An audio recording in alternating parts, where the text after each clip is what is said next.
kembali lagi bersama Nada, ngobrolin akademik dulu aja. Oke Sobat Mafia, jadi hari ini aku mau ngebawain topik yang pastinya asik banget dan relate banget nih sama Sobat-Sobat Mafia akhir-akhir ini. Nah, tapi sebelum masuk ke topiknya, izinkan aku memperkenalkan diri dulu. Aku Ide, dan hari ini aku nggak sendiri karena aku bareng Mas Jos. Halo. Nah, Mas Jos ini dari CDC, yaitu Career Development Center. Oke Mas Jos, aku mau ngajuin beberapa pertanyaan yang pastinya membantu Sobat Mafia banget. Boleh banget, boleh banget. Oke, aku mulai kali ya Mas Jos. Sip. Nah, dari pengalaman Mas Jos sendiri nih di CDC, kira-kira apa gap yang paling besar antara ekspektasi mahasiswa dan realita di dunia kerja? Oke, ini paling banyak ya. Sebenarnya mulai dari culture juga. Lalu mulai dari material things kayak gaji dan sebagainya, benefit dan sebagainya, itu juga banyak gapnya. Dan yang tidak sedikit bahkan adalah arah karir. Ketika udah nyemplung ke pekerjaan ternyata baru menyadari kayak, oh kayaknya aku nggak passion di sini deh. Itu juga cukup banyak hasil dari beberapa konsultasi kita di Career Development Center. Oh begitu. Aku juga kan karena akhir ini tuh sebenarnya aku masih maba ya. Tapi aku tuh lagi pengen nyari-nyari tempat magang nanti nih Mas Joy. Oke. Nah, tapi tuh aku takut. Kira-kira apa culture shock yang mungkin sering kali dirasakan oleh para fresh graduate nantinya atau kayak anak-anak yang mau magang? Oke, biasanya antara magang atau fresh graduate tuh culture shocknya nggak lain nggak bukan di komunikasi. Kenapa di kantor biasanya kita tuh nggak cuma satu generasi kan, kita ada generasi milenial, generasi boomers, dan tantangan bagi kantor sekarang adalah bagaimana menyelaraskan komunikasi antar tiga generasi itu. Biasanya yang Gen Z ini agak sedikit ngalamin culture shock nih, kayak aduh kok ternyata gaya komunikasi berbeda ya. Selain komunikasi yang juga nggak kalah culture shock tentu adalah beban kerja. Biasanya di kampus kan tanggung jawabnya sama diri sendiri. Sedangkan kalau di pekerjaan, udah tanggung jawabnya sama kantor, sama stakeholder, sama customer-nya. Jadi itu jadi satu culture shock sendiri sebenarnya buat para anak magang maupun juga fresh graduate. Setuju sih Mas, apalagi kan kita biasanya di kampus kayak kerjanya tuh simple, ngertinya simple, tiba-tiba pas kita tuh, wah kok banyak banget. Kalau mager masih bisa tipsen dulu ya. Iya, kalau di kantor nggak bisa tuh tipsen. Harus tepat waktu ya. Tepat waktu. Nah, menurut Mas Jos sendiri nih, apa hal yang paling krusial yang harus dipersiapkan mahasiswa semester-semester akhir sebelum masuk ke dunia kerja, tapi mungkin masih sering terlupakan gitu, kayak orang nggak ngeh nih, apa ya? Ini mungkin jarang diingat sama orang dan mungkin beberapa orang anggap ini kayak nggak terlihat. Itu bagaimana penting banget untuk teman-teman nih yang mau kerja itu mengenali dirinya sendiri juga. Jadi sebelum ngelamar kerja harus udah tahu dulu, aku tuh kemampuannya apa, passionku tuh di mana. Bahkan kantor seperti apa yang kira-kira cocok ya dengan kemampuan dan kompetensiku. Nah itu yang jarang orang milikin. Kadang main apply di sembarang tempat, interview, dan akhirnya yang terjadi pas udah masuk kerja diterima, itu dia ngalamin sesuatu yang nggak nyaman. Dan pada akhirnya ngerasa bahwa ini bukan arah karirnya. Karena nggak mengenal dulu sih apa yang menjadi kompetensi dan dirinya sendiri gitu.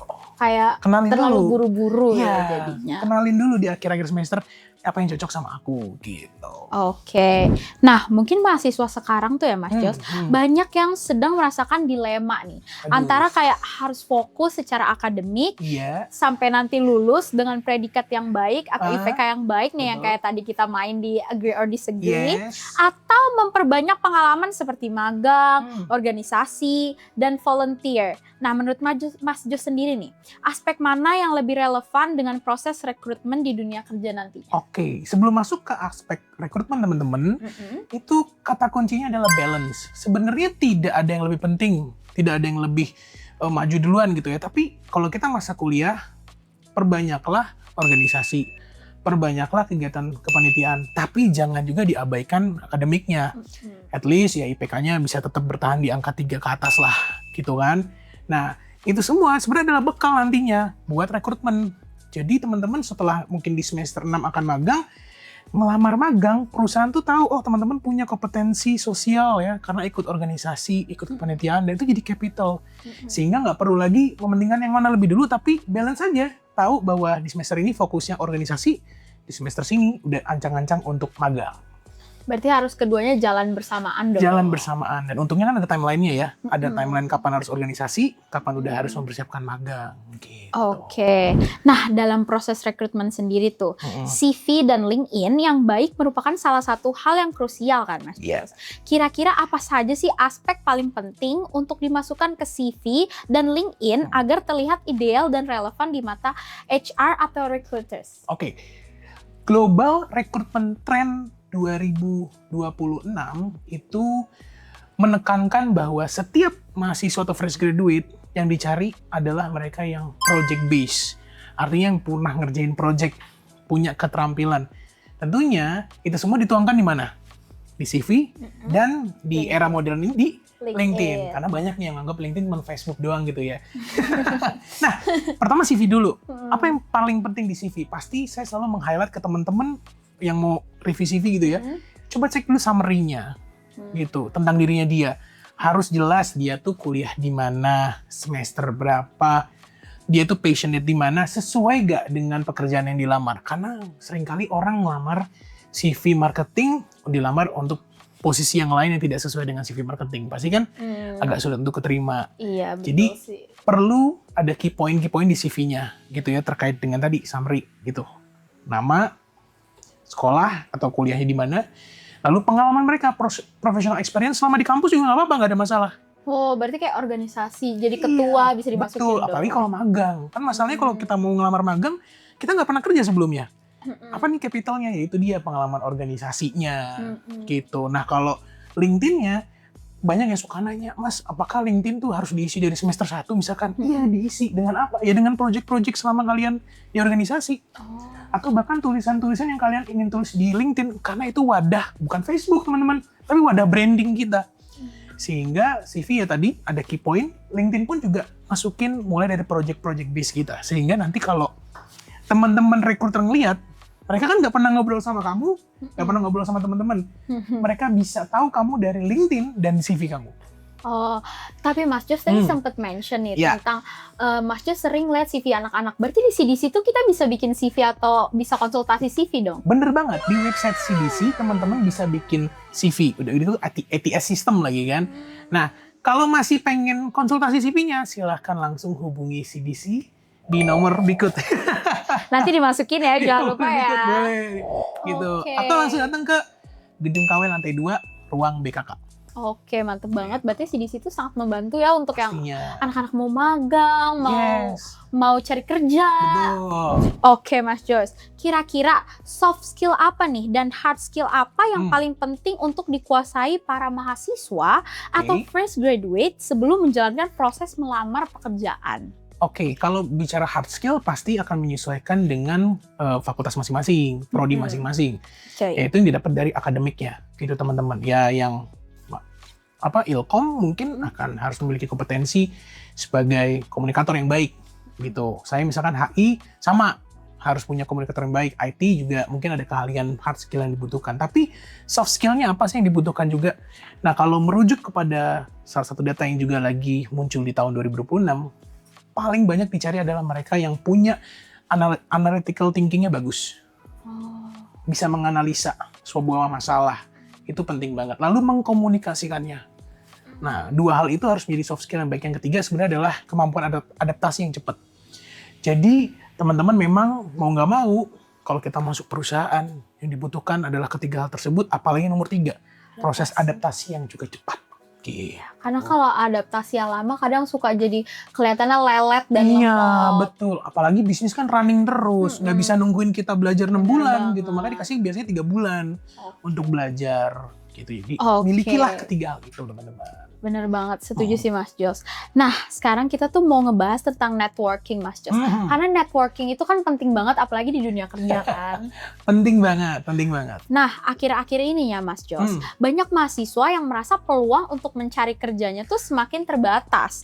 Karena belum memiliki networking yang luas. Nah, menurut Mas Jos sendiri, seberapa penting sih membangun jejaring dalam dunia profesional? Aku baru meeting dengan salah satu perusahaan hari ini. Dan yang dibahas adalah bagaimana mahasiswa dari semester awal itu sudah membangun networking kepada perusahaan. Ya, bahasa sederhananya punya exposure ke industri lah. Dengan cara apa? Sebenarnya sederhananya tadi kita udah bahas. Teman-teman bangun LinkedIn-nya. Gitu, dimana masukin beberapa kegiatan-kegiatan. Itu udah tadi kita bahas ya. Yang kedua adalah kalau ada di kampus acara-acara yang mengundang perusahaan, baik teman-teman yang mengundang atau teman-teman yang diundang datang dan ikut di sana. Tapi jangan cuman karena ngejar SKP misalkan. Jadi lu partisipasi yang aktif. Artinya bertanya sama perusahaannya, lalu setelah acara selesai, kamu nanya lagi sama HR-nya atau sama orang-orang perusahaannya, sehingga ada industry exposure di sana yang kebangun. Networking, at least kan kamu bisa kayak, saya boleh minta kontaknya nggak ya Bu, kalau saya ingin ada kerjasama, misalkan antara senat mahasiswa dengan perusahaan A, itu kan kebangun sebuah networking. Gitu. Jadi kalau ada acara-acara yang menyangkut perusahaan, ikutin. Oh, biasanya kayak banyak seminar-seminar dan job fair gitu ya? Job fair, bener banget. Datengin perusahaannya dan coba aja tahu tentang perusahaan itu. Aktif. Ya, at least HR-nya pernah ngeliat muka kamu. Oke. Dan connect-in di LinkedIn, jangan lupa. Sekarang bukan IG follow-nya, tapi boleh gak saya connect di LinkedIn dengan Ibu A gitu, HR. Nah itu adalah termasuk membangun networking. Betul banget. Oke, Mas Jos. Sebagai mahasiswa nih Mas Jos, bagaimana cara yang paling efektif dalam memulai networking? Oke, mungkin menjawab juga seperti yang tadi aku bilang ya, membangun LinkedIn-nya, mencoba ikut kegiatan atau acara dari yang tadi dilakukan, dan yang berikutnya adalah ketika kerjasama dengan perusahaan, teman-teman harus yang namanya membangun trust. Gitu kepada perusahaan tersebut. Betul. Karena orang itu basic paling sederhana networking adalah trust. Kalau kita kerjasamanya jelek, wah impresinya kan jadi jelek. Sehingga belum tentu tuh kita diingat hal-hal yang baiknya. Jadi kalau ada kesempatan untuk bangun networking, ada kerjasama dengan perusahaan, baik itu company visit, seminar atau workshop, sebagai panitia gitu ya, bangun trust yang baik dengan cara service excellent. Yes. Good communication. Gitu. Jadi kalau misalnya kitanya enak juga pasti mereka jadinya nganggap kita enak. Bener banget. Siapa tahu nanti semester 5 nih tawarin, kamu kalau udah semester 6 magang ya tempat saya. Bener. Wah, itu enak banget tuh. Networking udah kebangun tuh. Jujur. Nah, Mas Jos, kita lanjut. Kalau this is a $1 million question. Menurut Mas Jos, apakah memiliki orang dalam memiliki pengaruh besar nih dalam realita dunia kerja saat ini? Ini berdasarkan pengalaman pribadi ya? Yes. Jadi saya sering banget orang ngomong, nanti tenang aja, gue masukin. Tenang aja, gue masukin. Sampai akhirnya saya punya teori. Orang dalam itu penting selama orang dalamnya adalah satu, direktur, kedua, papa atau mama kamu sendiri. Kalau orang dalamnya bukan itu, lebih baik. Banyakkan janji palsu ya. Jangan mengandalkan orang dalam. Kalau bisa sih sebetulnya, walaupun papa mama yang punya company, teman-teman fight sendiri dulu, biar ngerasain gimana berjuangnya dapat pekerjaan dari awal. Bener banget. Gitu. Apalagi kan sekarang ada istilah nepo baby yang kayak udah tinggal ngikut perusahaan papi. Aduh, itu dia sih. Kurang dapet gitu ya rasa bekerjanya. Itu lucu banget ya bahasanya nepo baby. Nepo baby kan banyak sekarang orang-orang kayak gitu, Mas. Kira nepotisme ya, nepo baby, ya ampun. Oke.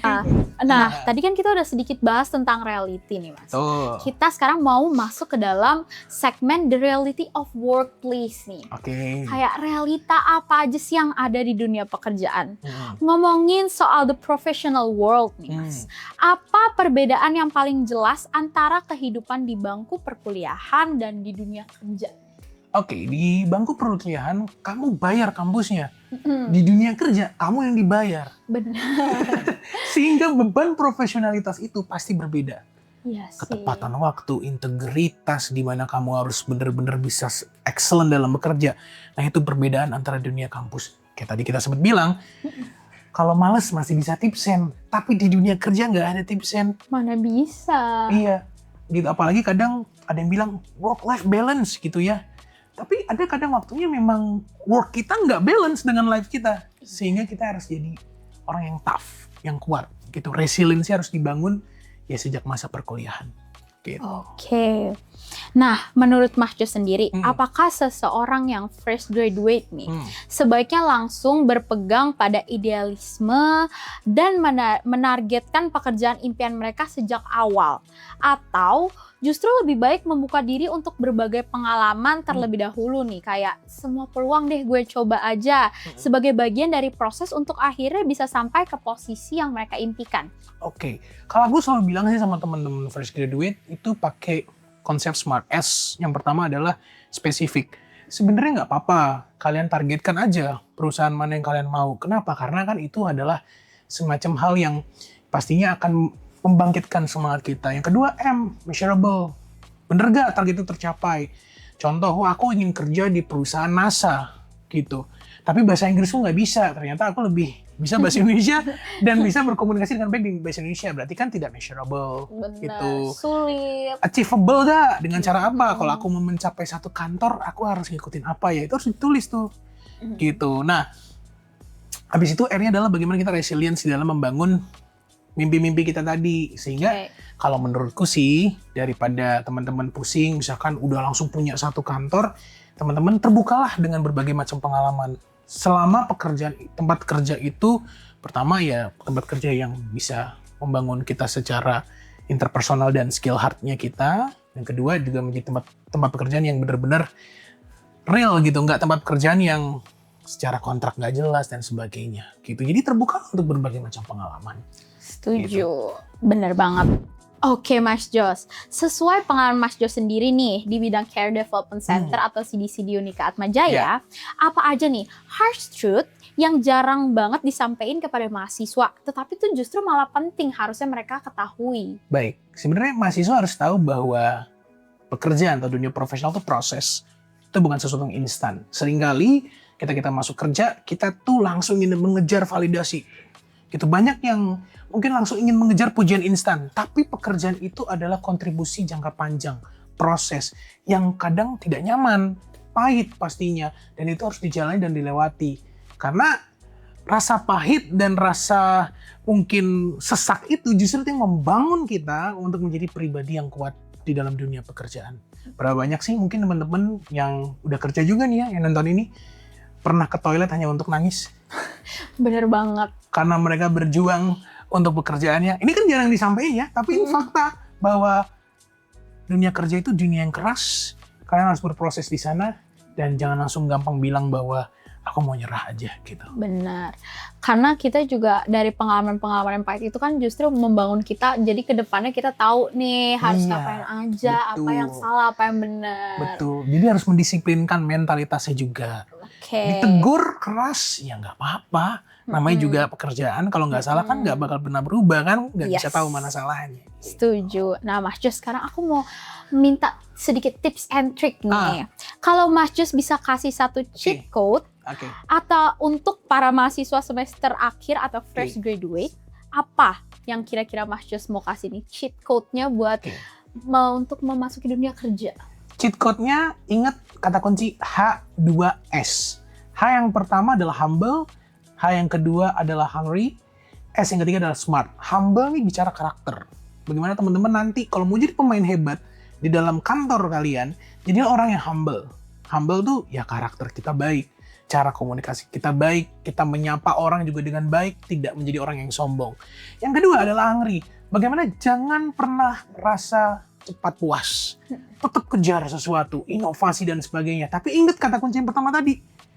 Tetap menjadi orang yang rendah hati, tapi juga menjadi orang yang haus akan inovasi. Yang ketiga adalah smart. Belajar untuk bagaimana teman-teman memiliki kemampuan untuk membaca ya lingkungan sosial kita. Jadi ketika teman-teman tahu, wah ternyata kayaknya kalau aku menyampaikan ini tidak tepat. Kalau aku menyampaikan pendapatku saat ini belum tepat karena suasana lagi panas. Nah, milikilah kemampuan tersebut. Dibangunnya di mana? Di organisasi. Karena keterampilan sosial itu dibangun ya dari lingkungan sosial yang sering berdinamika gitu ya di kampus. Nah ingat aja pokoknya kalau mau jadi pemain hebat di dalam tim yang hebat, kata kuncinya H2S. Nah jangan lupa di take note ya sobat-sobat Mafia. Nah Mas Jos, untuk yang terakhir nih. Boleh. Ada pesan nggak nih dari Mas Jos untuk disampaikan buat mahasiswa yang sedang dalam proses mencari pekerjaan? Oke. Tentunya mencari pekerjaan teman-teman bukan hal yang mudah. Kita udah kirim 1000 CV, tapi belum tentu ada yang menjawab atau memanggil kita. Cuman Ingatlah bahwa dalam setiap perjalanan kehidupan ini, itu proses. Dan teman-teman sudah ada di titik ini, itu sudah sangat luar biasa. Yang teman-teman perlu lakukan hari ini adalah terus mengimprove diri kita. Terus cari mana yang perlu diperbaiki. Kalau ternyata CV-nya yang perlu diperbaiki, perbaikilah CV-nya. Sembari menunggu teman-teman panggilan kerja gitu ya, coba upgrade diri dengan mengikuti kelas-kelas online, baik yang berbayar apapun yang gratis. Belum diterima kerja bukan berarti teman-teman sedang berhenti hidup, tapi justru teman-teman sedang memasuki tahap hidup baru gitu, untuk mengenal bagaimana dunia kerja itu sendiri, membangun mentalitas untuk tetap sabar, tetap mau membangun diri walaupun saat ini belum mendapatkan pekerjaan. Percayalah bahwa semua akan tepat pada waktunya. Oke Mas Jos, thank you banget. Nah, setelah obrolan seru bareng Mas Jos barusan soal dunia kerja untuk persiapan mahasiswa fresh graduate ataupun mahasiswa yang sedang mencari kerja untuk magang, ada kabar menarik nih Sobat Mafia. Pada Selasa 23 Juni 2026, Semafia Bikom Unika Atmajaya berkolaborasi dengan CDC akan mengadakan seminar dan job fair dinamakan The Fairs. Nah, acara ini akan menghadirkan berbagai booth dari perusahaan-perusahaan ternama serta seminar inspiratif mengenai green skill yang tentunya relevan dengan dunia kerja masa kini.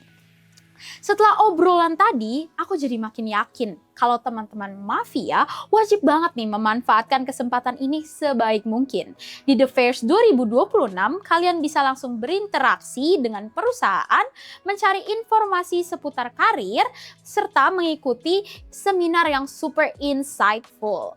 Hingga berkesempatan mengikuti walk-in interview dari beberapa perusahaan yang akan hadir. Menarik banget kan Sobat Mafia? So, don't forget to save the date and we will see you at the Fairs 2026. See you guys! Bye! Sampai bertemu di The Fairs! Sampai bertemu di The Fairs!